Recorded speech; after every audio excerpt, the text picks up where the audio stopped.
கள்ளக்குறிச்சி கள்ள சாராயத்தால் 63 பேர் உயிரிழந்த விவகாரத்தில் உள்துறையை கையில் வைத்துள்ள முதலமைச்சர் மு.க.ஸ்டாலின் தான் முழு பொறுப்பேற்க வேண்டுமென மத்திய அமைச்சர் எல் முருகன் கொந்தளித்துள்ளார். மக்கள் இறந்திருக்கிறார்கள். கிட்டத்தட்ட 55 60க்கு பேர் மேல 63 பேர் அவங்க கணக்குப்படி.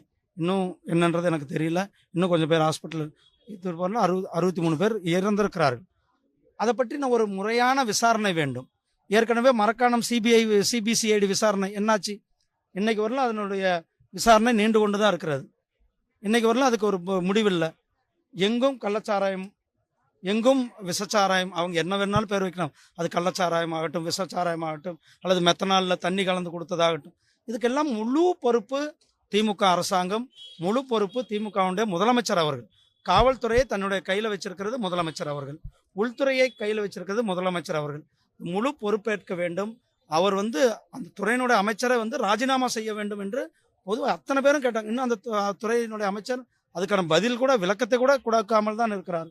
முதலமைச்சர் அவர்கள் இந்த சம்பவத்தில் மக்கள் மத்தியில் பகிரங்கமாக மன்னிப்பு கேட்க வேண்டும் என்று மக்கள் சொன்னார்கள்.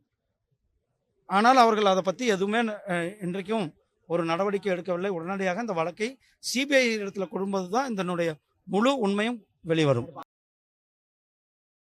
செய்திகளை உள்ளது உள்ளபடி தெரிந்து கொள்ள ரெஃப்ளெக்ட் நியூஸை சப்ஸ்கிரைப் பண்ணுங்க.